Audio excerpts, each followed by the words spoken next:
Educating, informing, serving. Fact TV, keeping government honest.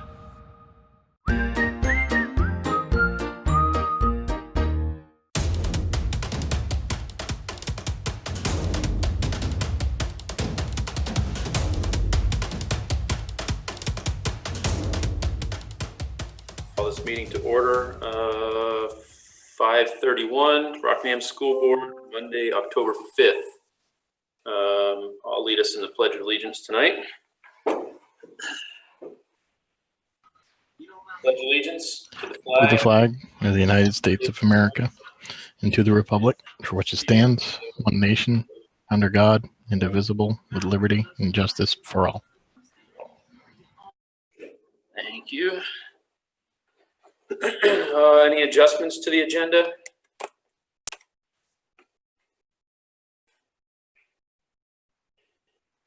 Oh, hang on, let me fix my screen here, guys.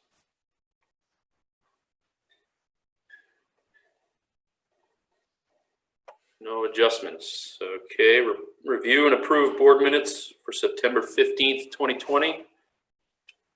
Everybody had a chance to go over those? If so, I would entertain a motion to approve. I'll make the motion, Jason Terry. Motion made. I always mess this part up. Do I need a second, Priscilla? No second, just roll call, No, right? just, yeah. Priscilla, Aye. Jason Benson, Aye. Jason Terry. Aye. Very good, motion passed. We're moving on. Communications and public comments. Anybody have anything? Is there anything in the chat? Oh, I see Bill Scarlett. Go ahead, Bill, the floor is yours. Thank you very much. First of all, I just want to thank the board for all the hard work you're doing. This can't be an easy time. It's not an easy time. And especially, I think what you're tasked with is difficult, even more so at this time. I just wanted to talk to you about one thing that I, just as kind of a counterbalance to what I'm hearing as far as, the speed with which we go back to school and we get everybody back to full school. First of all, I don't think we're that far apart on this. Every staff person that I talk to wants the kids back full time. We all think that that's the best when, but the one proviso that I would encourage you to just, I hope that I can hear some from the board, would be as soon as it's safe to do so. I've heard a lot about, kind of the speed at which this should happen. But safety has to be the primary concern as well, But I do want to thank you folks for everything you're doing, and thank you for considering my point of view. Thank you, Mr. Scarlett. Anybody else? There's nothing in the chat right now, George.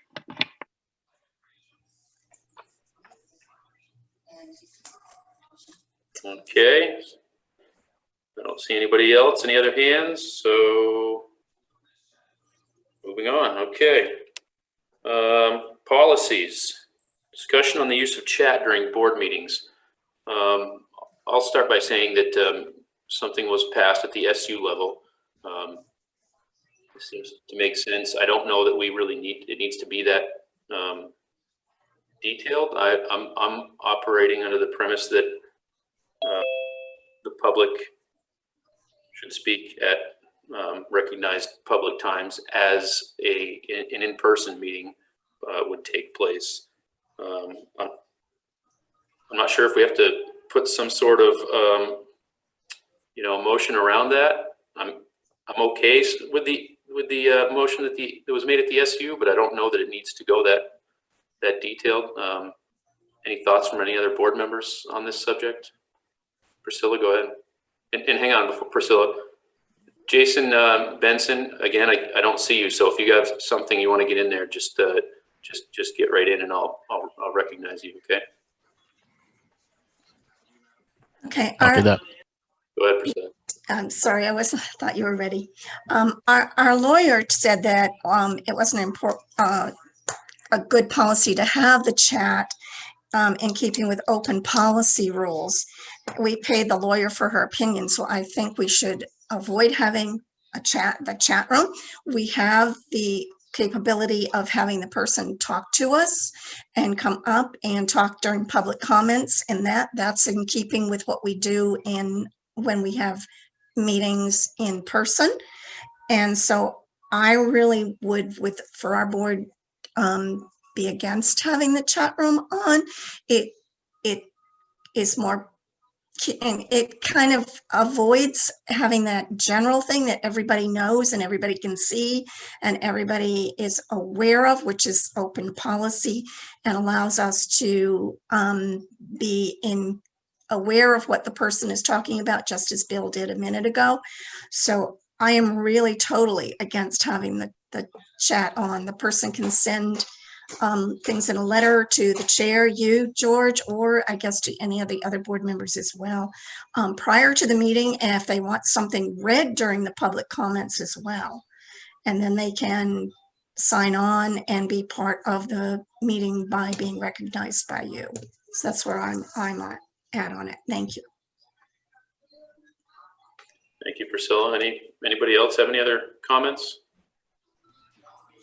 Yeah, George, Jason, Benson.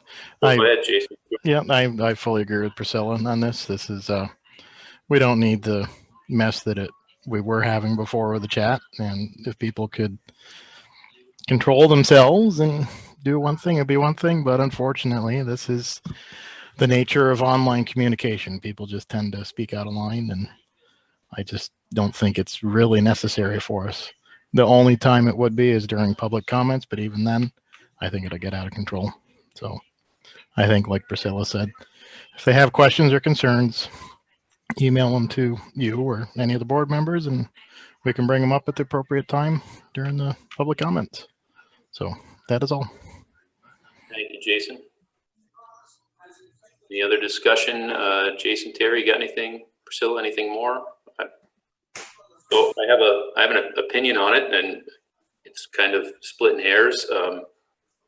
I personally am okay with the chat at its appropriate time. As we saw several meetings ago, it did get out of control as it was on the entire meeting, and that's something certainly I want to avoid. Priscilla's actually absolutely right. Anybody can reach out to any one of us, and we will make sure your comments are heard. At this point, I'm okay with the chat, but I'm gonna leave it to you guys if you want to. Do we have to make a motion or do something about this right now? Or I mean, it's on the agenda. I didn't place it there. Maybe it's left over. I thought maybe Chris, maybe you wanted it on there. And you don't have to do anything. I think it's just, important that you guys come up to decide how you want to approach this moving forward. And, once you make that decision, you can stick to that. I mean, so it sounds like you may or may not need more conversation in regards to this, but it's up to each individual board. And so I know Mr. Clark shared with you the motion from the SU board, but there's a lot smaller venue here, it seems, compared to the SU board meeting. But, I don't disagree with anyone saying tonight in regards to how this board handles the chat. So I'd like to make a suggestion, and I'm happy to go the other way. Like I said, it's kind of splitting hairs, but I would suggest that we just leave it as is, and that is only open at communication and public comments or just prior to. And because the last several meetings, it's been okay. But again, if somebody really feels strongly about it the other way, I'm okay with that too, to be honest with you. Go ahead, Priscilla. I would say I don't want the chat on because that's what our lawyer recommended, and I would like to abide by what they recommended and use the same policies that we use for the open meetings in person.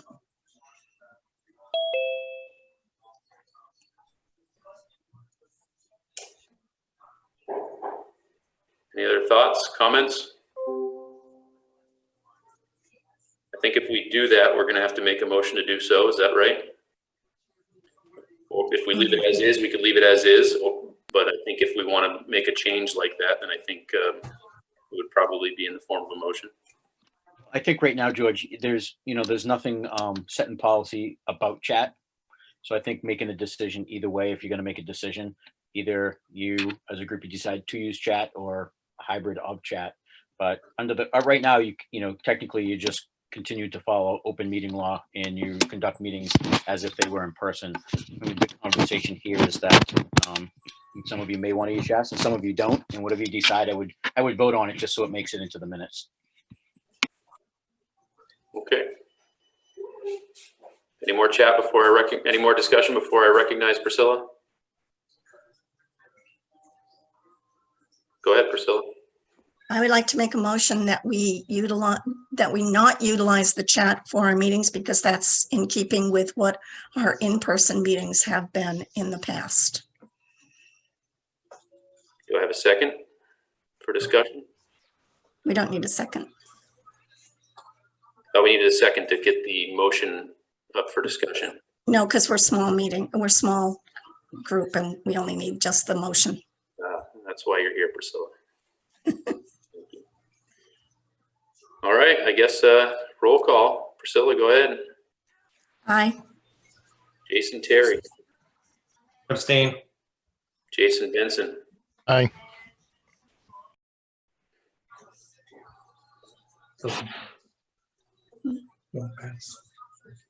I guess that's 2 ayes, 1 absence, and it doesn't matter my vote. So, okay, that's the motion passes. Moving on, the chat will be closed during meetings. Again, please, if you have anything you want to say that you're not comfortable getting on, getting up and talking in front of folks or whatnot, please let one of us know. Be happy to relay your feelings or your thoughts. Reports, principals reports, official plan and timeline on opening further. Who'd like to go first? I can go first. Okay, you're up. All right. So before I get in to my plan, I just want to say thank you to my amazing staff for their incredible teamwork and for holding down the fort during my recent injury. They are awesome. Other things happening at our school. We have finished our fall map assessment as well as our Fountas and Pinnell benchmark assessment. And we are in the process of holding data meetings to analyze the data and adjust instruction accordingly. We have also done our required September safety drills. We did 2 for each group. So we did a fire and a modified lockdown for each A group and B group, and they went very, very well. The students were truly amazing and followed the protocol perfectly. We also launched our first all-school newsletter last week, and that is part of our continuous improvement plan. So pretty proud of that, and we will continue to build on it as we move forward here. Let's see, we switched, our 6-week plan included a 3-week rotation of music and art. So we just switched to music last week. So we're welcoming back Mrs. Dano, which is great to have her. And we will have running record PD with our literacy consultant, Janie, on Wednesday afternoon. So looking forward to getting up to speed with that again as well. Teachers are routinely sharing learning targets with students and families. As we know, teacher clarity has an extremely positive effect on student learning. And this was also part of our planning for this year and is included in our SIP. Teachers are totally, and students as well, totally immersed in our new literacy curriculum, which is Fountas and Pinnell Classroom. The books that are within that curriculum are fabulous. They're actually amazing texts. I would like to welcome Karen McAllister a recently retired master second grade teacher as our second grade long-term sub. She'll be beginning the middle of this month and be with us through the end of the calendar year. Do have an unanticipated expense. We needed a new hot water heater, and that comes in at $8,424.64. A little ouch there, but a necessity. And then for our task force update. So as I shared at the SU meeting, our proposed transition plan to step 3 is that during the week of October 19th, Wednesdays would continue to be remote days for students and staff. K2 students would return to school for full days on Monday, Tuesday, Thursday, and Friday, while 3-4 students will remain on an AB hybrid schedule. K4 students would continue to have breakfast and lunch in their classroom. That's going really well. And art and music classes would be held on a 1-week rotating basis and would take place in the art room. Then during the week of November 2nd, our task force proposes that Wednesdays continue to be remote for all students and staff, and that the K4 population will attend school full days on Monday, Tuesday, Thursday, and Friday. And again, we will continue to have breakfast and lunch in our classroom. And that's it from Saxton's River. Any questions? Any questions from Ms. Hazard? I have one, George. Mr. Terry, go ahead. Ms. Hazard, thank you for incorporating music and art into your plan. I think extracurriculars are very important, music and art. I also think are extracurriculars. How are the kids when, or how do you think the kids will benefit from that? Do you think they'll be super excited, or what are your thoughts on that? We have had, well, we have the rotation because we started out with 3 weeks of art while our music teacher was at Central because it's a shared position. And so we were trying to limit that person's contacts. And so the switch to music is also welcome. Our students love our art and music program and are highly engaged. And then and then when we do move to step 3, instead of doing a 3-week rotation, we wanted to do a 1-week rotation. So again, they would be at, the art teacher would be at Saxton's River, while the music teacher would be at Central for a week, and then flip-flop. Cool, thank you. Just one last question is the newsletter that you mentioned. Is there a way that we can get that as a board? Because I get, as a parent I have a child in a middle school and a high school, I get a newsletter. Well, there's like a update that comes out from the school. Is there a way that we could get that as a board member too? I think that'd be better. Yeah, I send it via PowerSchool, like I've sent school news for the last year via PowerSchool every week. And this is just a collective effort where teachers contribute to it. And so it's posted on our Facebook page and also our website. But when I do it on PowerSchool, I believe there's a place where I can have it go to board members as well, but I'll check into that. Cool, thank you. Thank you for everything you do, appreciate it. Sure. Yeah, I actually follow the Facebook page, and it doesn't overload you with stuff. It's just the normal updates. So I find it handy to follow it that way personally. But you know, us getting them, I can't see a downside to that either. So, any other questions? Priscilla, go ahead. This is kind of going to be a question for probably all of the principals and for the task force and the superintendent to be thinking about, because we have several weeks coming up with no Mondays. They're off school. And I know the first week of school that when we had the week off, they at least did the hybrid on Tuesday and Wednesday for the children that would have not been able to come in on Monday. So would have only had one day.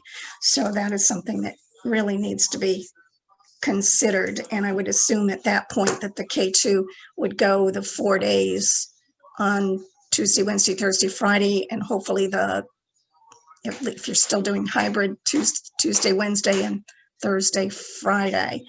all, 2 on the first, 2 and 2 the last. So it's something to definitely be thinking about if you're going to continue doing a hybrid forever. Also, the other thing you need to be thinking about is that every time that you don't have those children in school, those parents are having to send their children to childcare and they're being exposed to other groups. Whereas if they're in school and they're there, you have the interactions consistent and ongoing with the same people. So the sooner we can get to that point, the better it's going to be for possible infections, because you're limiting what you're getting from outside. So just things for you to be thinking about and for the task force to be thinking about. Thanks. Or maybe you've already thought about it, so you can respond. Any other questions, comments for Ms. Hazard? Thank you, ma'am. Who's up next? I can go next for Central. Miss Kennedy. Okay. Floor's yours. Thank you. Good evening. Similar to what Ms. Hazard reported for Saxon's River, we are in the middle of our MAP assessment, and that's just an informative assessment to see how the students are doing. We'll do it again at the middle of the year and the end of the year and compare how the students are tracking throughout the year.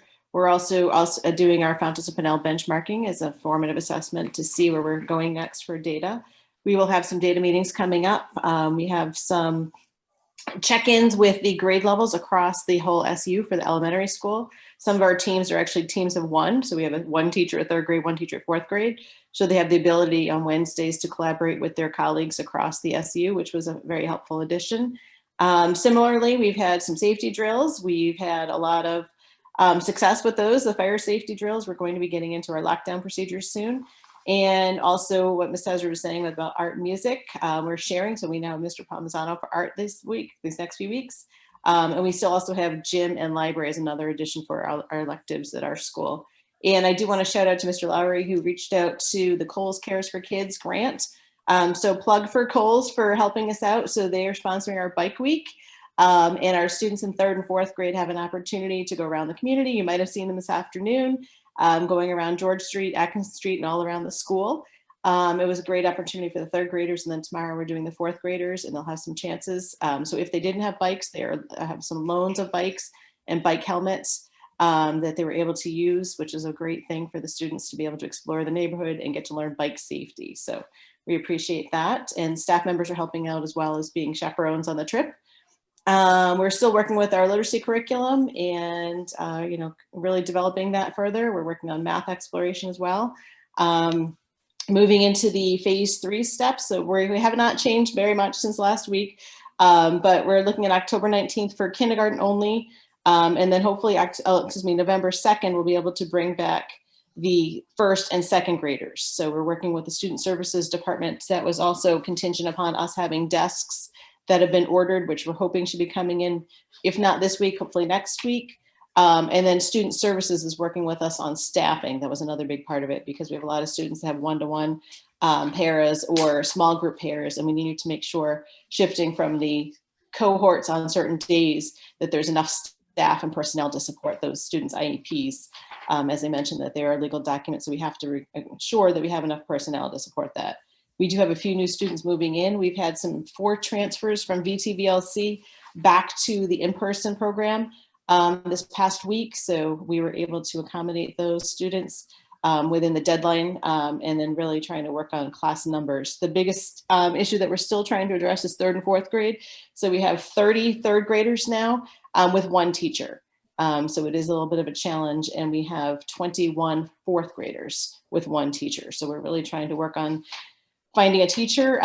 As I said, I've mentioned to Keene State College, to UVM, to Castleton, reaching out to other places, asking staff to reach out to colleagues that they might know who might have a lead. We're trying to look at within the SU possibilities of staffing, and it's still proving challenging to meet everybody's cohort needs as well, and to make sure everybody's appropriately staffed. So we are definitely on the forefront of that and mindful that it is affecting people at home as well, and families. And unfortunately, we're trying to work as fast as we can but really trying to make sure that we have a certified teacher in front of the students.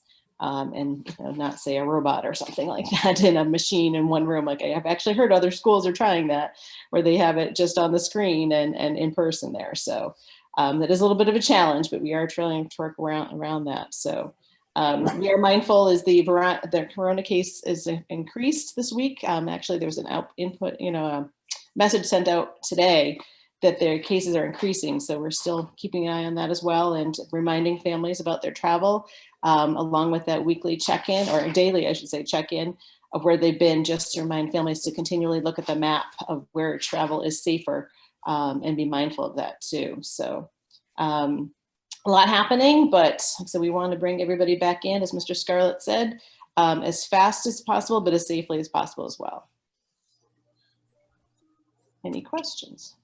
Ms. Kennedy, can you repeat the number for the number of third graders you have for one teacher? It was 30. What is it? 30. 30? Yes. Okay. Jason, go ahead. Terry. Hi, Carrie. How you doing? I'm well, thanks. How are you? Good, good. You must be, you've really hit the ground running. You haven't stopped yet, have you? No, but it's been great. Thank you.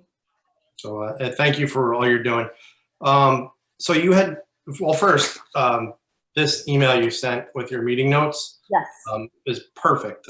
Thank you. I wish everyone would do that. It's very, very clear, very specific. And I tell you what, it puts me at ease, and it probably puts a lot of board members at ease. So thank you for doing that. Okay.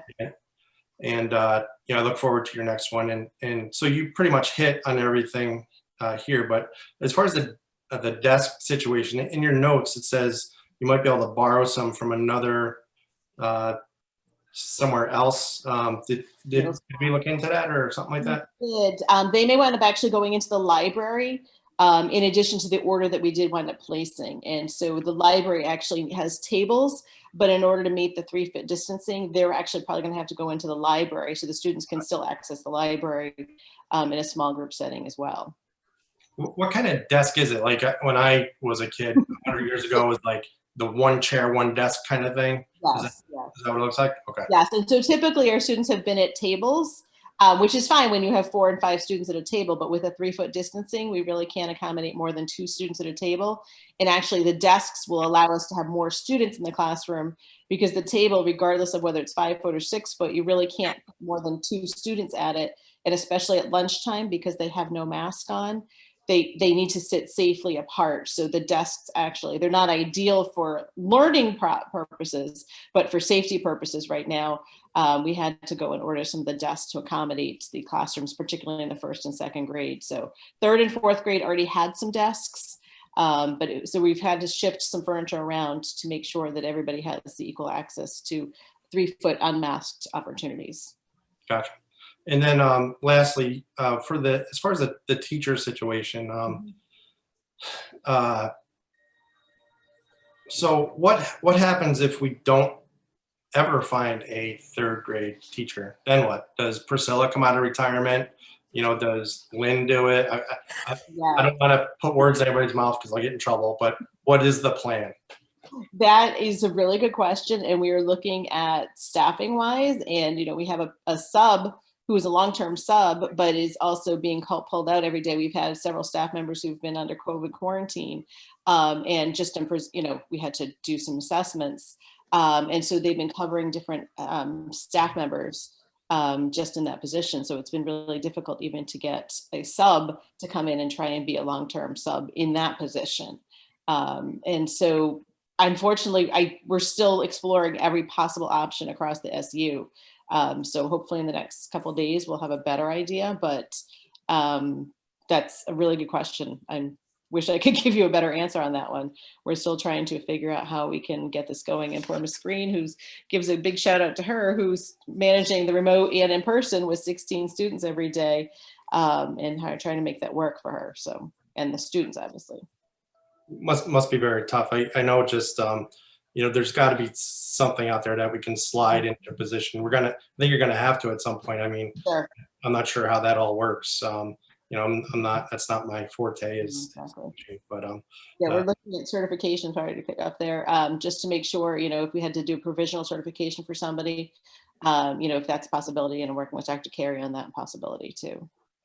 yeah, maybe Lynn can help out, or Priscilla can come out of retirement. I'm not sure. Thank you. Sure. Priscilla, go ahead. Yeah, I am certified at that level, but that you is go. not it is not a possibility right now because of a medical issue that I'm dealing with. However, 3-4, you haven't even indicated that there's any time that they will be able to be in class more. Will getting that teacher allow them to start coming back November 2nd? And what about title? There must be a title person in our district with the grant funds up in the air. Maybe we are relying on, documenting that we are using them for title. Maybe we have a title person that can step in and be utilized for that position. It looks like maybe you could even use 2. I know you had 2 teachers go to VTLC, so hopefully you're even considering, possibly 2 teachers. I am concerned. I know the tables were marked off when I came and visited in August.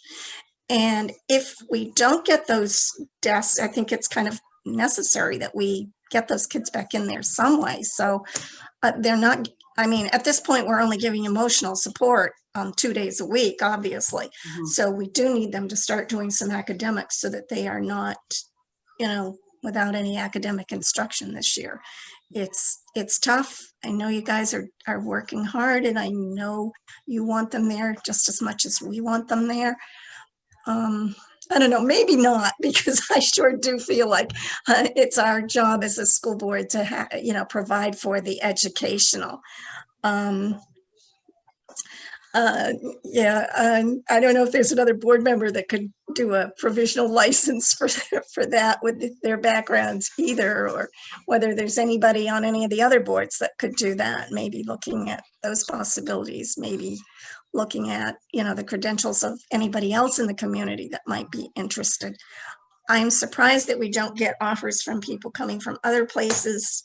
I don't know how widely we have advertised, but it seems though that with the COVID problems, there's a lot of teachers that don't want to go to their school districts, but with ours, Windham County listing it as 0 per million in all of Windham County, and I know our area is even less than the southern part of Windham County. Seems though there should be people that would want to come to our district and be here and be willing to do this, especially if we've got our kids back in school and they're not going to other childcare areas where they're possibly bringing COVID from someplace else. What do you think? We're definitely exploring every option for the teacher aspect. Dr. Carey and I are continually updating possibilities, looking around the whole SU, looking around everywhere else we can find, making sure, unfortunately, we've had a couple of retirements. So that has added to the challenge of making sure that we have services. And then not to mention the fact that obviously we want to be able to provide those services too, the Title I services, because our students are qualified for that as well. And so obviously we certainly can, move people around in different places, but it still puts a deficit across the whole school, by doing that too. And so we're looking at every possible option. I can't discuss personnel issues, but we're definitely looking at options of what we can do to get this covered as soon as possible. The desks have been ordered, and I know Cindy Rounds has worked her magic, and so there's a possibility they could be even coming in by as early as next week. So it's as long as staffing is there, there's possibility of that we could be able to get K-2 at least back by the 19th. If we can continue that, we will share it out. We wanted to wait through tonight's board meeting to disseminate our return phase plan for the families and make sure everybody's aware of basically what we're saying in a newsletter. And if we can, I'm sure people will be overjoyed to have it happen sooner rather than November 2nd. So the fastest we can get that going, we definitely will be right on board with that. And then still the 3rd and 4th grade is unfortunately the conundrum for us. Yeah, before Priscilla, please let us know if there's anything we can do as a board to help support that effort. I agree with everybody's comments. And also Mr. Scarlett's as well. It's not just a one thing, one opinion or one viewpoint. It's a collective, and I agree with all of it. So let us know if there's anything we can do. I don't know that there is, but we are more than willing to get our hands dirty in any way we need to. So thank you. Sure, and like us on Facebook and keep following our updates on Facebook too. So I do that as well. Thanks. Priscilla, Jason, Benson, you got anything, or Priscilla? I'm good. Okay, Priscilla, it's yours again. Okay, I'm interpreting what you're saying is that you are looking at possibilities of maybe moving it forward faster. If you've, and I realize safety is paramount, but I don't think it's going to be any safer 2 weeks from now than it is right now. So, knowing that we've got the go ahead from the state as far as, the lessening of down to 3 feet. And even with the older ones, they're saying, as the variation in the 6 feet is possible if we need to utilize that. And I know we want to be safe, we want to be careful, but our children do need an education, and our title's important, but the education, if the education isn't there, the title isn't going, the title takes up the slack, and it provides that extra for them, but they do need that basic to begin with. So I'm glad that you're looking at all options, and I really, like George says, if we can do whatever we can do to support you. If I was in a situation where I could volunteer, I would definitely be in there volunteering right now, but I have to wait just a little longer. I'd also like to say this to this one teacher who's got 30 third graders. They need all of our support as well, because that's tough. 30, that's a little big number. So I want you guys to feel like we are supporting you. I know we're a little pushy, we want them back in there, especially parent George over here, but I understand, and I'm, you guys are doing great, and I'm glad that there's some positive movement there. So thank you. Anything else from Ms. Kennedy? Ms. Bukowski, you're up. Okay. Good evening, and I'd like to start by thanking Bill Scarlett for his thoughtful words this evening. Our September average daily attendance was 91%, which is pretty close to average for us in a regular school year as well. We are also working on our emergency drills. Every drill we have to do twice, once with the A cohort, once with the B cohort. Map testing for us began today, and as was already stated, it's going to give us some good data of where our students are. We'll be administering them again in January to measure growth. So as we continue to work through that, I can provide more concrete data on the map testing at a future board meeting. Our enrollment continues to grow. I got word today we're getting 2 more students from VTVLC, and we have we actually have 2 new enrollments. So my total, counting my life skills and math kids, is 181 for the time being. That continues to be a challenge, as you can imagine. Going in to our plan, which I will be sending home to our families after the school board meeting, probably tomorrow morning. All my parents will receive it. We start, the state announced the movement to step 3, but they did not change the social distancing regulations for students in grade 6 and above. For 5th grade, it's now 3 feet. But we are able to open our gym, which was very timely because we needed it on Friday with the weather. And starting this week, we moved our health, art, and music teachers back to their regular classrooms. They had been moving from classroom to classroom, teaching off of a cart. So they're pretty happy to be back in their classrooms where they have all their materials. On November 2nd, we will have all of our 5th grade students in for in-person instruction 4 days a week, Monday, Tuesday, Thursday, and Friday.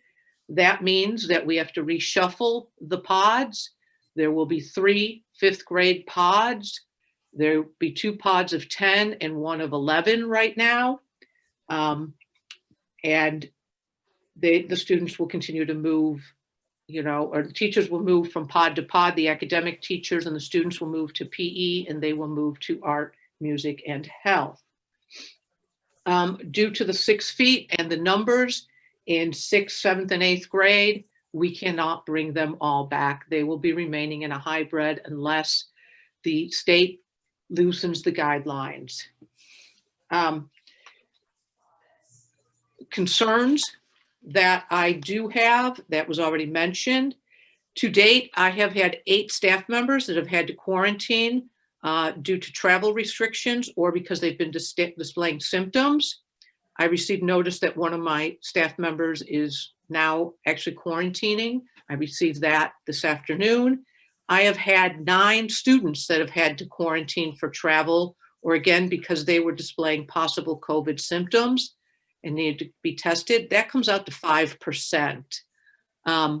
The issue also becomes a staffing issue. As you just discussed with Carrie Kennedy, she's having trouble finding a teacher. There are no substitute teachers out there. It is very difficult to find a substitute. So when people are going down, we're having to fill the gaps as best as we can. And we are entering cold and flu season, which is a concern. Additionally, I want to make you aware that I have 15 teachers and staff members that would qualify for the high risk category, either based on age or pre-existing health conditions. And that is certainly a concern if just a few of those people were to come up with doctor's notes in a full implementation. I have huge concerns as to how I can staff my building appropriately.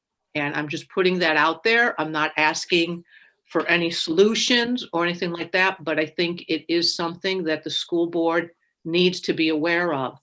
As I said, we are still making plans for 6th, 7th, and 8th grade to be able to come back when the social distancing guidelines are lessened, if it's going to be possible. Our plan is to be ready. That concludes my report. I'd be happy to take any questions.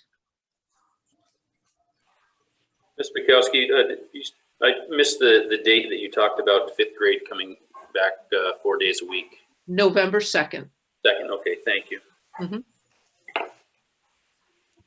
Any questions, comments for Ms. Bukowski? Jason Terry, go ahead. Hey, Karen, how are you? I'm good. Jason, how about you? Good, thanks. Can you tell me again how many teachers are in quarantine or may have to quarantine? To date, they're not in quarantine now. It's been in and out at different times for different reasons. It has been 8 with an additional staff member that is ill today, so I'm up to 9. So, so are these people that know what the travel restrictions are but still go there anyway? Yeah. I can tell you in the case of a couple of them, one of them had a family wedding in a red area of Massachusetts, had a child getting married.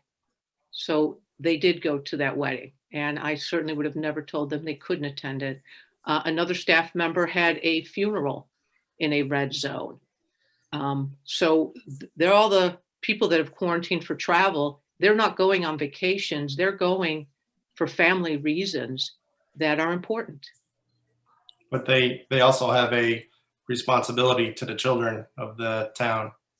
So I just, They do, Jason, and in all of those cases, they quarantined for 7 days, went and got tested, and came back as soon as they could. Well, I know that since COVID, me and my family haven't gone anywhere for several months when we wanted to, no matter what. And, just my job's important to me. My customers are important to me. And I would I just think that's poor decision making. Not your fault. I just think that's. Well, Jason, you know what? I would never tell anybody that they couldn't put their family first. That is not my role as the school leader. I'm not trying to argue with you, but just disappointing and sad. That's all. I bet you Stan in the middle school band is probably pretty excited about having band again. Do you happen to know what they're going to do as far as to mitigate aerosol rates with the instruments? There were no changes in step 3 for band. Those were not outlined. So he is still having his band rehearsals outside so that if he's going to be using the instruments. Well, that's great. I know Stan's a very good man. So yeah, I'm just sad and disappointed to hear about the 8 or 9 teachers that may or may not have to quarantine. And so anyway. Yeah, not all of them were for travel, Jason. As a matter of fact, most of them were due to illness. Well, I hope they feel better soon. I'm going to jump in before you go, Priscilla. I find myself really appreciating the added perspective because a lot of these things, you know, we may not think about or may not be right on the forefront of our thought process, but you know, you guys have given a lot of information, even just tonight, and it opens up my perspective personally. So I'm thankful for that. Yes, I would hope that recreational travel would be frowned upon, but you know, that's the family stuff. It's family stuff. I don't know if I'd let somebody tell me I couldn't go. So I'm trying to find that balance there with an opinion on that, but you know, they're needed both places, and it's hard. So I just wanted to put my feelings out on that. Go ahead, Priscilla. Yeah, illnesses are very tricky this year because the minute you get sick, if you get a temperature, which you can get with just a cold or just a regular flu or any of those other things, they are making it very tricky because then there's that quarantine thing right there that you have to look at. So we do appreciate the fact that people are being careful and trying to stay well and trying to protect themselves as best they can so that they can be there for our children. The big question I had for you is, if we are still at a point where we can't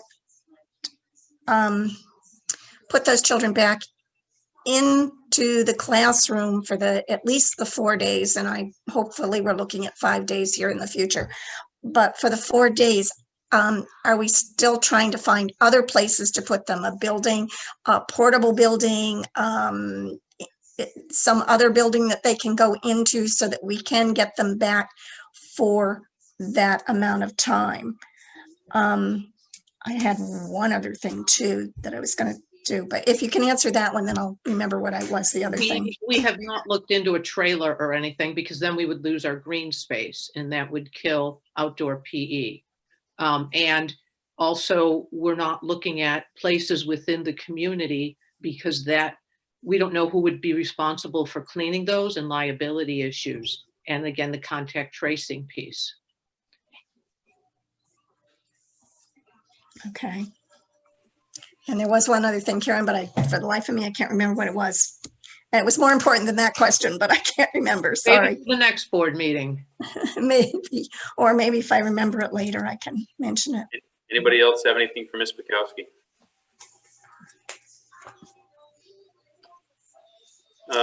Oh, yeah, going back to the other places, you did in the past use the church across from there, and I know they're not holding anything downstairs in their rooms, so with that, being able to be cleaned and stuff, could that be a possibility? I'm not sure which church you're referring to because the white one that's right across from you. Again, United Church. Yeah, they do use that for things, and we would need, they're not going to want us in there doing their cleaning, et cetera. So we have stayed away. Plus, there is that issue of being a public school and separation of church and state. Not when you're using a room, that doesn't come up. I'm sure that would be fine because you're just using the room. But anyway, at the high school, what about maybe something at the high school or something like that then? There have been no. I think it is important to get a trailer if that's what we have to do and use part of that space. So anyway, go on. There have been no discussions to date. Hang on, let me jump in real quick. Then with, Before we start talking about the high school, and not talking about the high school, but talking about plans surrounding Rockingham schools occupying the high school, that's, I don't think this is the necessarily platform for that. I think what Priscilla is trying to say, and please correct me if I'm wrong, is no exploration is outside the realm of possibility. And I guess my feeling as to what you're saying, Priscilla, and again, correct me if I'm wrong, is let's keep looking. And maybe I'm all wet, but that's. I can discuss that with Superintendent Pratt. Sure. Any other comments, questions, Ms. Bukowski, for Ms. Bukowski? Okay, thank you. George, I'm sorry, I have one. Okay. My question, it popped into my mind was, I thought that the VTVLC, the cutoff was after 2 weeks. So were these children that were coming in today, the two that you said were coming in today, was that decided within that time frame? Because there was supposed to be a cutoff so that we would know how many students we are dealing with and not being allowed anybody else to move from that program to the other program. We got notification about them today, and I don't really want to go into details with these students because that's not fair to discuss personal details. I have so is the cutoff, maybe Chris, you could clarify the cutoff is up, or assuming these two are in, okay, fine. Are we expecting any more? Would we be expecting any more? Well, I mean, I would, to answer that question, I think a lot of times it's like any other things, there are some circumstances that come up that we need to take a look at based on the individual students. So that, you know, that's what we're talking about in this case. And then my other question, probably for you as well, is I believe if I recall, it was January was the first full session of the VTLC stuff, right? So come January, we may be revisiting all this stuff again. Yeah, January is the first kind of like phase of that, and then based where we are currently in that situation in regards to COVID and stuff, we're going to revisit, you know, everything as much as almost everything we can to make sure that we want to continue to move forward, and that will mean, you know, revisiting the VTLC piece after the first, I guess, semester, if you want to call it. So I guess more specifically, some of those kids would be, if they wanted to come back to the building, that would be the time that that's going to happen. And then, of course, to go hand in hand with that would be reevaluating distancing guidelines and whatnot. Just is that accurate? Yes, that's accurate. I had one more thing. I see both you guys got your hands up. I had one more thing. So as Jason brought up, Miss Kennedy sent minutes for the task force. I kind of want to ask if the other principals could do that as well. And it's from my. I'll be sending you my report after this meeting. Okay. No, and I just wanted to follow up with that. The intent is.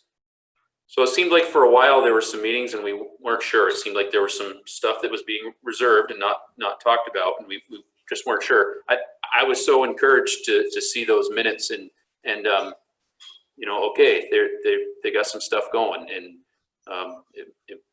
it was good. So it's not a micromanaging tactic. It's just a informational piece that I think is good for us. So if there's any objections, that would be super if you folks could send those along to us board members. George, I'm more than happy to send ours. We meet generally weekly, so I can just include the board members after the meeting and send those right out. Thank you so much. Jason and Terry, go ahead. George, just to piggyback on what you said, part of the opening plan was to send out weekly updates on the progression of opening. That was part of the plan. So the first 2.5 weeks or whatever it was, we weren't getting them. And then when we mentioned something at the WNESU, Ms. Kennedy is the one who sent them out. So that's part of what they're supposed to be doing. So that's encouraging that they will. Thank you. And then just last question for Carrie on the, if the state says 3 feet is going to be the new normal for grades 6 through 12, can you start planning that now so that when it does happen, if it does happen, hopefully it does happen, we won't have to wait a few months or a few weeks like we're doing with the other grades? We are starting on that already. Part of the holdup for any migration is we moved huge amounts of furniture out of the classroom and into storage. So we have to give maintenance time to bring all that furniture back and the teachers time to set up those classrooms, because actually in some cases, the classrooms that aren't being used are now storing furniture. So there's a lot of moving pieces in that. We also would have to readjust our lunch schedule. You know, one of the things in our plan, and I apologize, I forgot to bring that up, is we're going to let the students start eating breakfast in the cafeteria. I can hold 35 people in the cafeteria right now. But if the guidelines do decrease, I can hold more, but I won't be able to hold my entire 8th grade class right now in the cafeteria. That's 55 students. So we would have to rewrite a variety of schedules. So there's a lot of moving pieces once the state gives us the go-ahead in order for us to begin the process, which is why we do need some time. And, you know, to use an analogy, Jason,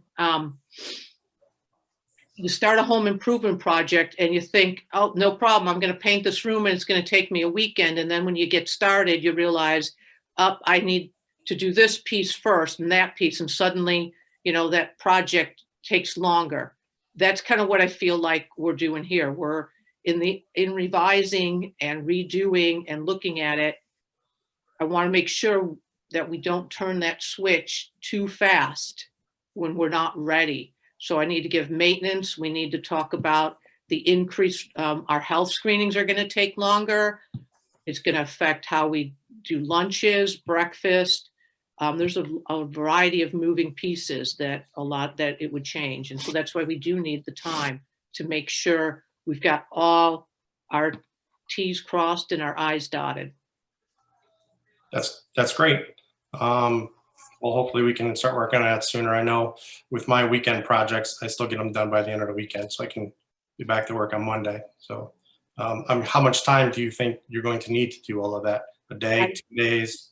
I don't know until I know what the new when they give us the new guidelines, you know, so I couldn't completely tell you. One of the problems that I would have is I don't have an 8th grade social studies teacher. Right now, I have a teacher that is teaching, as Carrie mentioned, she teaches in one classroom and it's broadcast to 2 others. But if everybody comes back, the Vermont Educational Quality Standards very clearly state that a total class roll of a teacher shall not exceed 100 students, except where the specific nature of the teacher's assignment, such as in art, music, or physical education, is adaptable. Social studies is not adaptable. So I would be in violation of that because that person would be teaching more than 100 students in a day. That's completely grievable, which I'm sure Priscilla knows. So I do have a para right now working on an emergency social studies certification, so that if or when those guidelines are changed, hopefully that person will be certified. But that could be a piece also that would affect how long being able to have all the 8th graders back would take. So yeah, that's why I said there's so many moving pieces. You know, that was another one, you know, right there that I hadn't even outlined in my report. Thank you. Mhm. Priscilla, go ahead. Yeah, I think Karen, what he's asking for is contingency planning. So if you could do some contingency planning there so that we're more ready than what I feel like we are at this point for this first transition, which we should have been ready for And we are to even doing- start this week. But there was one other suggestion that I was thinking of that comes from what the high school is doing. And I was wondering where you're at on that, because they're identifying students who are having trouble with this remote learning, because I know some kids just cannot learn in a remote situation like this. My daughter just is putting her two back in regular school in Florida because she's found a school that is being really careful and following like the European plan, because they just, even with the two of them teaching them and working with them, she's not feeling like they're getting as much in person. And all of us know that our kids do not get as much as in person. So those kids that are really struggling, are you working on something to identify them? Because the high school is trying to identify them and then pull those kids back in sooner, because some of their classrooms won't have enough room either. So is that a possibility? We're looking at a variety of options, but the high school VTVLC plan is very different than the elementary VTVLC plan. And as Yeah, I'm I, not talking about VTVLC. I'm talking about your students that are having trouble. but those are the only students that are being taught remotely from our school, are being taught through VTVLC. No, I'm not talking about VTVLC. I'm talking about your children that are there 2 days and then they're doing the rest of the week out. And I'm assuming they're getting some remote instruction that way. I'm Correct. talking about those kids that are having trouble with that, Karen. Yes, we are looking at that. Sorry, I misunderstood your question. Okay. I think I'm going to move us along here. I think we all have an understanding of where everybody is feeling. So I'm going to move us along. Thank you, principals.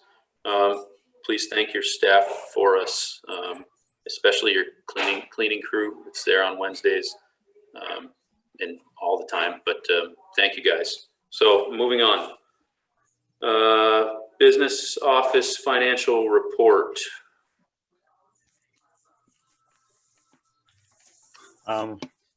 Flora, would you like to? She was here.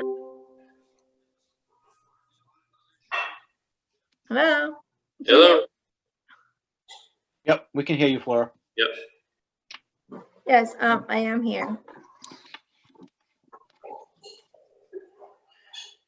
So right now we're working on updating the information, the right financial reports. We have the auditors coming in as well on Wednesday meeting with us. We are going to be trying to compare information that we have in the reports as well as information that we have in the bank. So that way we can reconcile all the accounts and provide information going forward that it will be more accurate. As well, we are still working with Leslie and waiting for her to give us feedback on how we can adjust the report that is being automated. I guess we got some feedbacks from some of you that it's not information that you actually are used to. So I'm not sure if it's not like user friendly to you guys, or maybe it's not capturing everything that you guys need. So I'm waiting this week on Leslie to get back to see how we can adjust that report as well. So it could have all the information that you guys will actually need and will be more useful. As well, we have 2 new employees that started today. We have one that will be dedicated 100% into payroll. And that way we could just have better information, and we are going to be reviewing everything that is done in our system as well for benefits for the employees. And then we have a new accounting clerk that will be actually helping in different aspects to all the employees, so we can balance out better the office.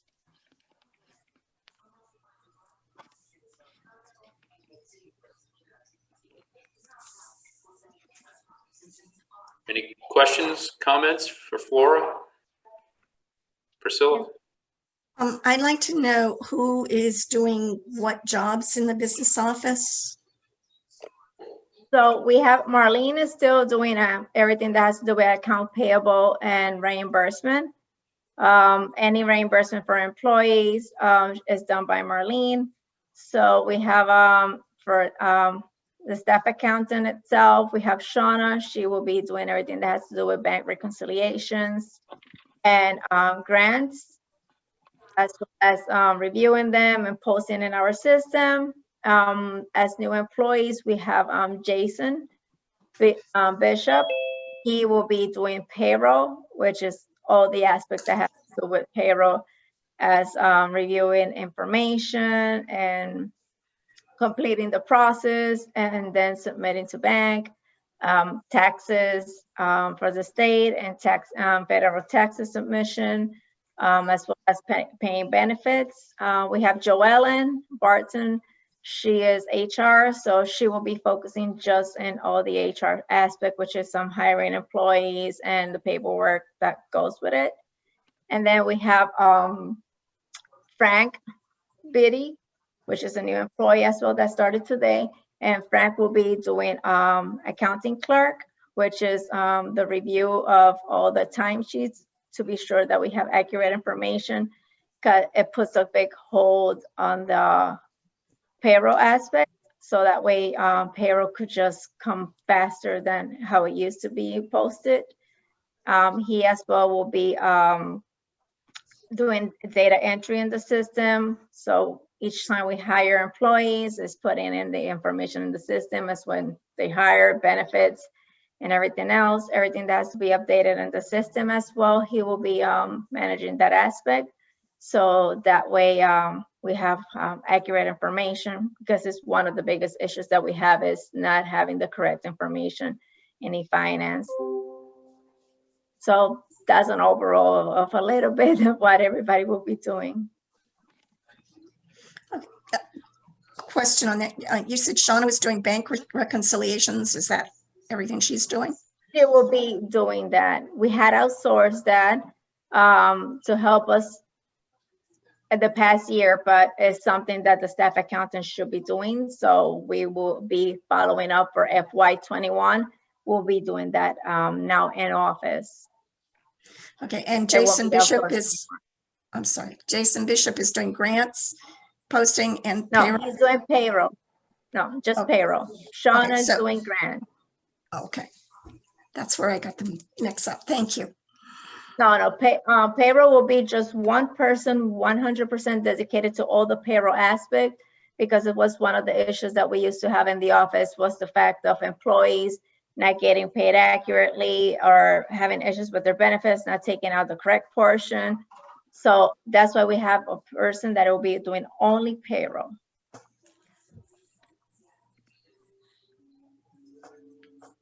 Any other questions, comments for Flora? Jason, Terry, go ahead. Hey, Flora, how are you? Hi. So I've been on the board now, I think since like March or something like that. And when there's this thing that comes out weekly, the name is escaping me. We had to sign off on the stuff. George, what is that called? The Warren. warrants. Thank you. And So I've done some checking, and there's supposed to be receipts that come along with that. And so when I'm not going to sign off on any of them, I don't even know if I'm allowed to, but I know George has been. And I'm going to encourage George not to sign anything unless there's a receipt attached, so that we know exactly where the money is going. Because it sounds like the business office is, as you're finding out, not great in what you're running into. So I'm really going to encourage that we don't sign anything unless there's a receipt. I heard, and I could be wrong, that the person, the board chair, whoever used to go into the business office pre-COVID and be able to look at the stuff and kind of match things up. So hopefully we can either get there, or I'd like to see receipts, because there's a lot of things on that warrant that there's Home Depot, J&H Hardware, LaValle's, you name it, all over the place, money. And so I'm just want to be sure that maybe we can do something like that in the future for George or whoever's going to sign. Thank you. So is it possible for any of you to come back in the office how you guys used to and review warrants? Because I know the process before COVID was you guys would come in and review the warrants. So now that the distancing has changed, you know, it's not like it's going to be a high volume of you coming in. I feel that since it is just one signature for this district, maybe you guys could come in, and that way you have your time, you can review everything and sign. Because the problem with the warrants is that what the system takes is just like a data entry. So all the information gets typed in. It doesn't scan. I'll jump in here. Mhm. I'd love nothing more than to come down and say hi to you guys and see some of you in person. But maybe that's something, Chris, you and I could talk about offline. I know there was some concern that there's potentially some employees with maybe possibly compromised situations. So I wouldn't want to bother that. But if there's a way, I would be more than happy to come say hi to you folks and you know, build that personal relationship as well as take care of, you know, the thoughts that Jason brings up. So sorry with you, maybe we'll talk about that offline. Yeah, no problem. Thank you. Okay. Thank you, Laura. Anything else? Yep, Priscilla, I see you. Go ahead. I was wondering what training is being provided for these, for the new employees, as well as for employees that are given new items that they're now going to be responsible for. So for the new employees, they just started today. So we have them watching their videos that they have to do any finance. Each one of them are split, and they are shadowing. One is shadowing Shauna because she used to do payroll. The other one is shadowing Joellen because he is the one that it will be in charge of data entry. And so he would need to know all the aspects of where the information goes in when an employee gets hired. So right now they're just like learning all the aspects of the system itself and then shadowing. I was clear, we are not going to have any employee doing anything by themselves until we feel that we are comfortable with what they're doing because of the issues that we previously had.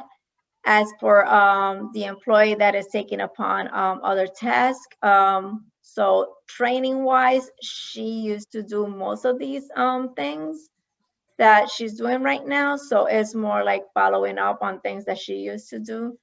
So training itself, she wouldn't need a lot. It's just most likely catching up and following up upon things and trying to correct things that were done maybe by the previous person.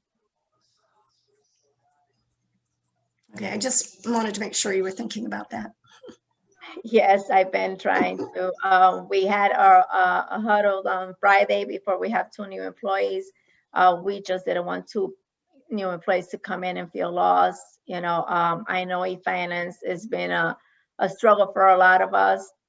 So it was the most important part is just knowing that they're able to navigate around the system and know where everything goes. Because the problem with e-finance is that sometimes the data needs to get put in 3 different areas.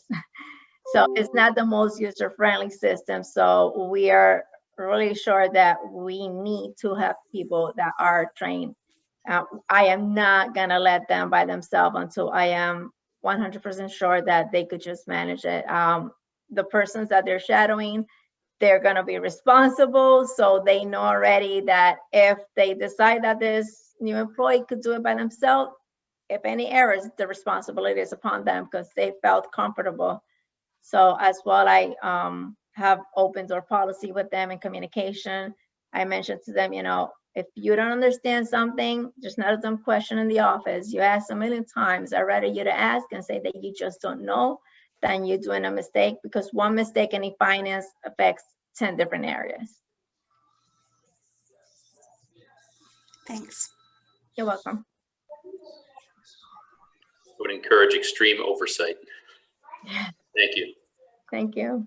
Everybody's good. Moving on. WNESU board. I think most of us were there. Maybe Jason Benson wasn't. A lot of the same stuff that we talked about in regards to school openings. I'm actually pulled up the agenda. There was a motion made in regards to the chat being open only at appropriate times, and the motion was made, you know, the chair would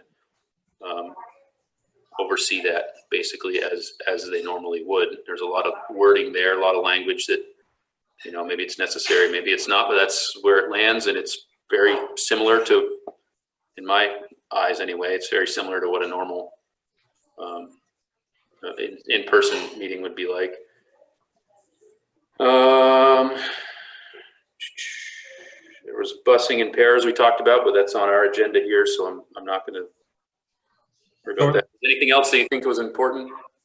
Yeah, go ahead, Jason. Just that, I didn't hear you say committees. I just wanted to give an update for the negotiation if you wanted. Oh yeah, I haven't got down to that point, but I was trying to ramble my way through the SU, the long SU meeting the other night. If there's anything else of any significance, Priscilla, Jason, jump in and fill Jason, Benson, and the rest of the public on the SU meeting stuff. I don't think there was anything that really needs to be discussed. We had a lot of executive session, and if anyway, so leave it there. Nothing new. Nothing. Moving on, committees. Yeah, go ahead, Jason. Just again, I'll remind us when we're talking about committees that sensitive matters would need to be executive sessions for updates. So that being said, fire away. Nothing new to report on the negotiation committee. Excellent. And also on the, I am on the transportation committee. I haven't been to a meeting yet, so I don't actually know when they are. So I hope to be on that soon. Go ahead, Chris. Yeah, we haven't had any transportation committee meetings. I can anticipate we'll probably have one coming up probably sometime this month, just so we can take a look at where we are with buses, you know, future planning for that kind of stuff. I think the scope of that committee was not to do with anything COVID related. That was prior to COVID, so it had to do with number of buses, routes, that sort of thing, right? Yeah, it was kind of to look at, you know, where we are based on, because ever since I've been here, it seems like we keep adding to the fleet. So it's kind of like trying to do a long-term planning in regards to even moving forward to next year in regards to financially, you know, what does all this look like? Some of the things in the past that before I got here, the transportation committee used to look at would be our own buses versus what the cost would be for outsourcing to like Kuzamakis or First Student. So we're talking about things like that. And so I know, and the reason I say I anticipate a meeting coming up probably sometime this month is because budget season is right around the corner. And this, you know, this is transportation is one of those high items that we need to spend some time on and take a look at, especially if the transportation coordinator is looking at continuing to, you know, update the fleet. So that's something that, you know, I'm looking forward to having that conversation with people on the committee and seeing, you know, next directions. Do we continue to replace the fleet or what are our options? And I think this year we got to look at a lot of stuff, and transportation is not a small ticket item, but we also want to make sure that whatever we decide and that we've done our due diligence and we've spent time together as a committee reviewing it. So sometime this month. Cool. Any other committee reports? Priscilla, you got something? Yeah, the task force that was originally started in the end of July, there were several of the board members that were on that too, but as Cheryl pointed out at the meeting, the WNSU meeting, we have not been included in any meetings since that very first part. So she was asking for some updates on that too. And I think what we're doing is if we're getting some of the minutes, we're going to be getting updates. The other committee that I was on was the one that was looking at the business office that Deb Wright was chair for, and we have not had a meeting on that one either. So that's where we stand on committees.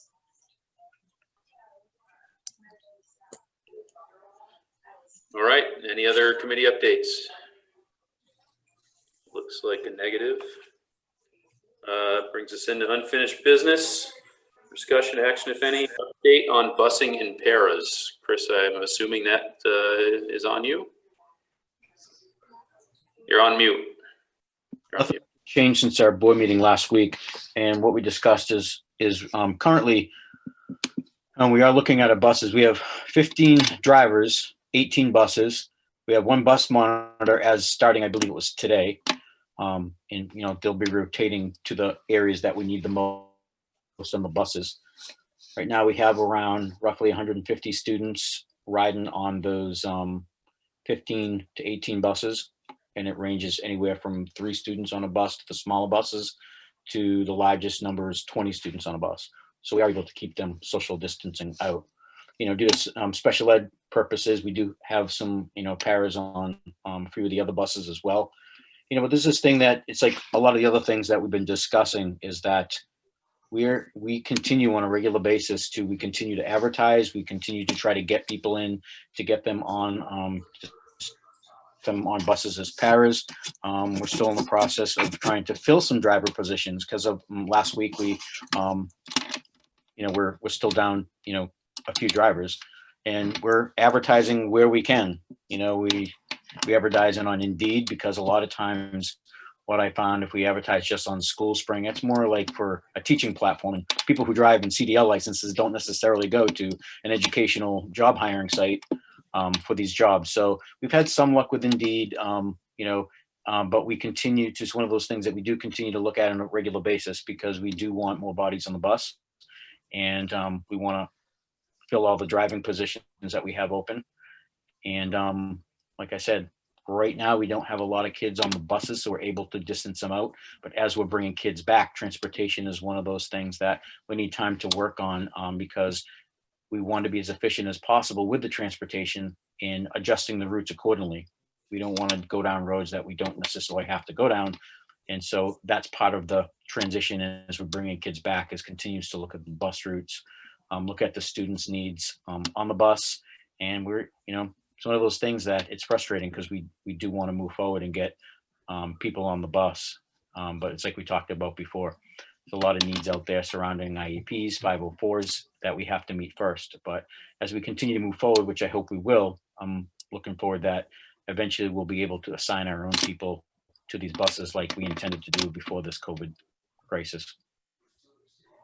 So transportation is an ongoing issue, and it will be for some time because as we continue to bring kids back, more kids are going to be taking the bus, and we have to be prepared for that as well. It leads me into another question: is there any specific requirements for somebody to do that job? I haven't looked at the posting. I apologize, but is it like a para level person or somebody who can tie their shoelaces? Someone with a high school diploma, and I mean, who can read, who can take down notes and numbers, and have a just have the basic overall demeanor to be around kids and working with kids. And because I think as we get people on these buses, not just, we want to make sure that whoever comes in, they can read, right, take temperatures and follow through, and also make sure that we're keeping kids spread out in the bus as much as possible. It's just also keeping an eye on them, making sure masks are staying on, and just giving assistance so the bus rides can just be safe and healthy. So there's not a whole lot that's required. Whoever comes in, like I said, they need a high school diploma, and beyond that, we'll work with them to make sure that they get the minimal training they need to help us. Go ahead, Jason, again. So why can't they be a minor? So reason why I'm saying that is because we have high school kids that are going to school 2 days a week, and then 2 days they're online. Maybe the first thing they can do is take some temperatures at bus stops as either community service or as a senior project, or you have people that are going to Springfield for River Valley that are in a nursing program that could, maybe that's the first thing they could do. I'm just, you asked for solutions. I'm giving you the 3 that you can get out there. Or you can have maybe the principal, before they go to school, they can stop at the bus stop and take temperatures. I don't know. I think now is the time where everyone's job is everyone's job, and nothing is out of the scope of reality. I know that teachers are union workers and things of that nature, but in the private sector, you do what you have to do to keep the business going. So that's all. Thank you. Yeah, I think, they're all good suggestions. I think the only thing with minors, what it does is that if, these minors and they're still going to school, we're putting them in unnecessary situations where there could be an exposure. So that's why, I would say never minor, for someone to have to be, with a high school diploma.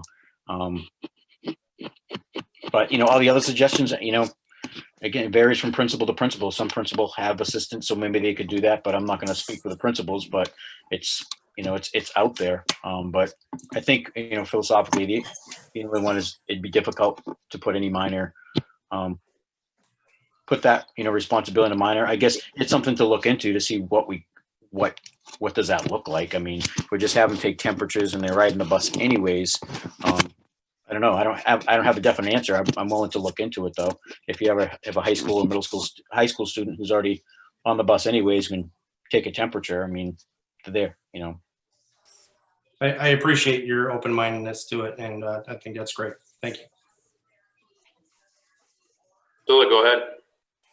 I was wondering if we still have 9.5 regular ed pairs and where we're at with possibly extending their hours so that they might be able to ride the buses. Yeah, we're still hovering around 10 paras that work within Title I, 504 services and stuff. Like we said before, the problem is that they're tied up during those hours, and the time that it takes, the travel time and everything else, working with the student services office, the times just not matching up. And the first priority is, meeting service needs of the students. But yes, we have about 9.5 right now.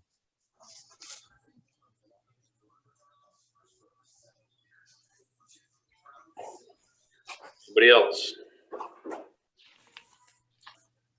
Well, I'd encourage us all, if there's a link somewhere, Chris, maybe we could all put the word out, like Facebook or whatnot, but this is it's a real barrier for us, and anything we can do to get the word out, we should be assisting in that effort. So you said it's posted on Indeed and also on the SU website? Yeah, if you go to employment, we Okay. posted on School Spring, but I think we've posted it other places. Right now, it might be, in the Reformer or something. Like I said, we keep trying to hit different areas to see what we can get. That's fine, but maybe we could help as board members, even in our own personal lives, help get the word out there. Even if we don't, only get one person, whatever, anything that can help. So yeah, I appreciate that. Thank you. as long as there's no other updates on busing and paras, we can move on. Yes. Board member vacancy. So at the last meeting, I had suggested that we just leave the meeting, leave the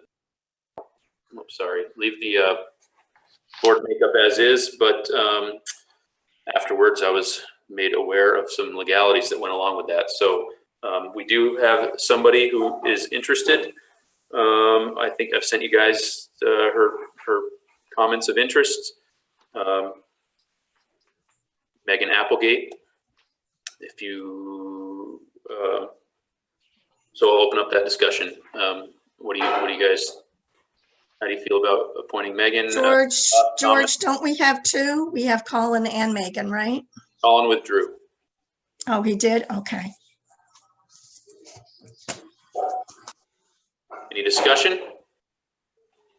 Questions? Comments?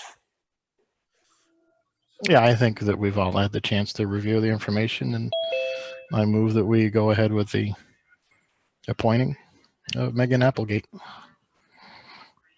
A motion on the floor, Priscilla?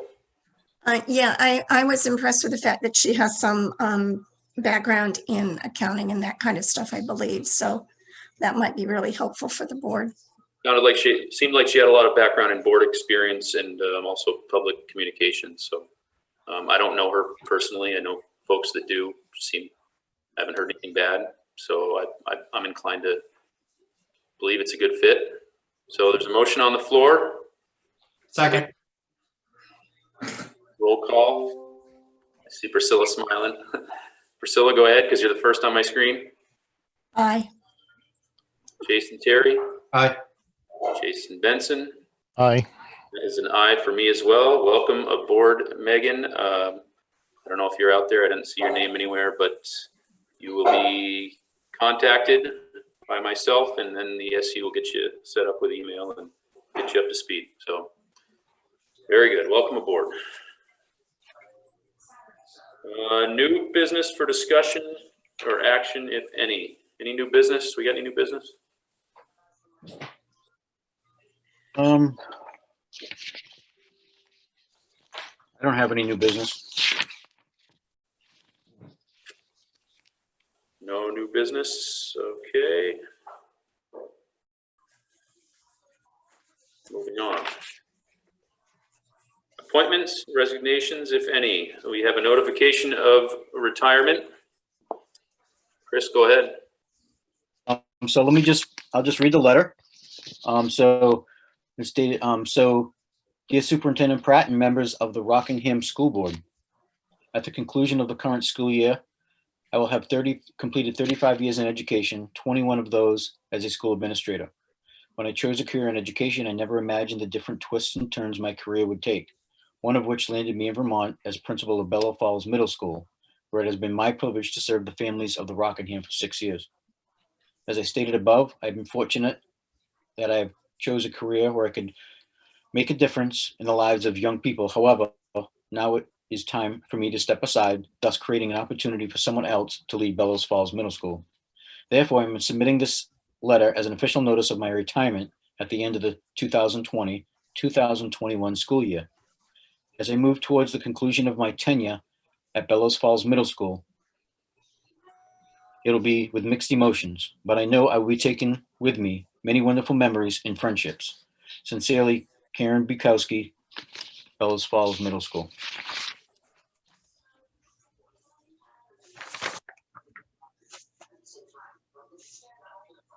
Entertain a motion to accept Ms. Bukowski's retirement.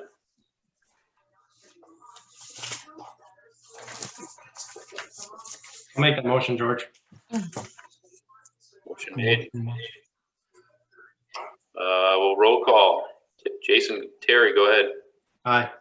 Jason Benson. Aye. Priscilla. Aye. And I accept as well. Thank you, Ms. Bukowski, and we're looking forward to a strong finish. With gratitude for her service, of course. Of course.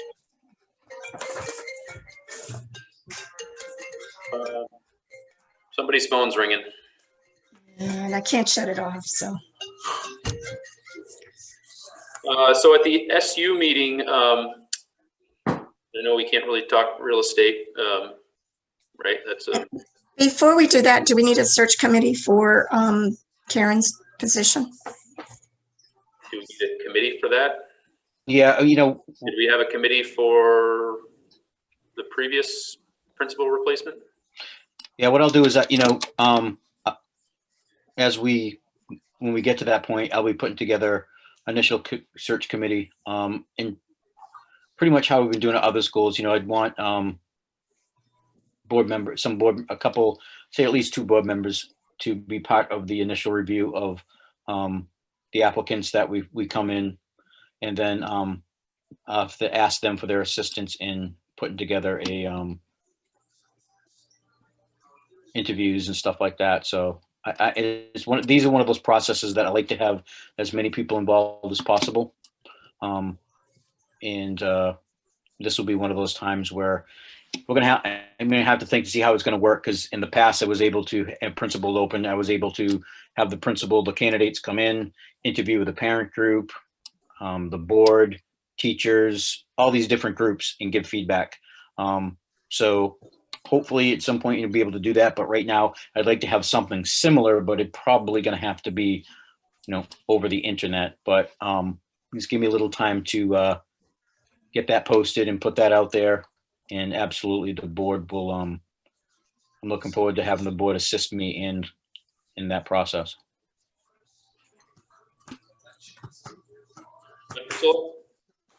Thank you. Just didn't know. Okay, so at the SU meeting, we had a previous Rockingham representative who's no longer with us on a building search committee. And that was a building searching for a building for the SU. I'm not sure of my boundaries here, so I'm not going to go into too many more details, but the Rockingham board needs somebody for that committee. Is there anybody who has a dying need to be on this committee? If not, it doesn't seem like it would occupy a lot of my time, so I would do it unless somebody else really wanted to be part of it. Jason? Sure. What is the time commitment on it? I hopefully will be coaching basketball relatively soon. I'm already on a couple of boards, negotiation board. I'm on the transportation board. I'm on this board, and I'm on the WNESU board. It's taking up a lot of my time, and I'm also doing it pro bono. So, and I'm doing it for the kids. So I do. Well, that's a great question, and might I suggest before you finish, maybe we could look for that answer. Ask, I think Molly is kind of heading that area up. Maybe we could look for that answer and table this until our next meeting, if that seems appropriate with any of you guys. I can give you a little information. I mean, we started to do it last year, and the process that I see how they'll probably continue, Jason, is that different people bring properties to the table that are a possibility. They talk about them, they break them down. I mean, we met, I think, twice, and it was like for an hour each time. So I think it's a minimal commitment, but I think based on all the work that the boards are doing right now, even a minimal commitment is going to add to the day. But it's if you took everything else aside, you're probably looking at maybe 1 or 2 meetings for an hour a month based on what we're seeing for properties. And it might mean that you go out and visit, take a look at a property, come back, discuss it with the other people on the committee, take a look, what's the breakdown of the costs? Is it financially? So, that's the kind of the route that they were heading when we started this. And I think we started it in like late March, early April. So we had a few meetings. Thank you for that, Chris. My work clock goes 24/7, so I don't punch out at the end of the day. I'm sure you feel that pain as well from time to time. But I'm not a union worker, so at 5 o'clock, it's not yabba dabba do for me. It's continue work until the job's done. So I think I would like to table that as well. Priscilla? George, I think they need somebody now. That's what they were asking for, was that, it be as quick as possible. And I think it needs to be appointed this meeting. And I think you do a great job. So I would nominate you for the position. I didn't get the sense that it needed to be as soon as possible. Well, because they're working on it now, so they need somebody on there. So What they have now is they have one property that Molly came up with. And they have another property from the Wyndham Foundation that Jack came up with last year. So I think what they want to do is start talking about those properties as soon as they can. So. Okay. Anyway, I just nominated you. As a response to Jason's comments, we know that 2 meetings a month means a lot more than just 2 meetings a month, right? So, yeah, as long as nobody else has any strong feelings about being on it, I'll take that one on. Okay. I'd be coming into the tail end of it, so I don't see that I'd have a whole lot to offer anyway. But so, do we need to vote on that? Yeah. You nominated me. Thank you. Priscilla, go ahead. Aye. Jason Terry. Aye. Jason Benson. Aye. Thank you. No problem. Okay, moving on. Director's comments. Who wants to go first? Priscilla. No, let me go after. Go after. Jason Benson. Sure, I'll go first. First off, I want to start off by thanking Ms. Bukowski for all her years in service for the Bellows Falls Middle School. It's greatly appreciated for everything you have done and will continue doing throughout the remainder of this year. I hope that things can come to some form of normalcy for you out there, so you can at least finish off on a better note than it is right now, that's for sure. And yeah, everybody's doing an excellent job with what they've been handed, and I think right now we're on a forwards push. Thank you, everybody. Jason. Priscilla, you ready now? Yep. Go ahead. I really do appreciate all of the work that everybody is doing, and I know they are working hard, and some of these things are challenging, but I would also challenge our superintendent and our task force to find a way of moving forward to provide our children and families a way of having children in school in person sooner rather than later, so they do not have to send them to a variety of childcare options. This would do a lot to limit the possible exposure and give consistency in the interactions with the same people throughout the week. Thank you. Jason Terry. Yeah, I stated before that I think we know how to close schools, and I think we're struggling with how to open schools. And I get it.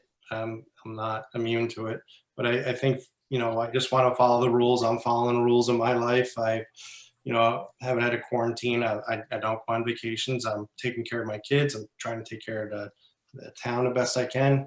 And, we need to follow the rules, whatever they are. And if the rules are what they are, we need to follow them. And one of the rules that I saw was the weekly updates. And I really thank Carrie for, doing that. And hopefully she's communicated those with the other principals. And I think those are really, really good for us board members, detailed, and makes a lot less questions. So thank you all. I'll finish up. I'll tell you that just since we've been meeting, there's been a couple of emails sent with, some of those task force minutes and whatnot and some other information. Again, shout out to the cleaning crew and to all of you guys for all the shuffling you got to do. I know it's obviously not easy.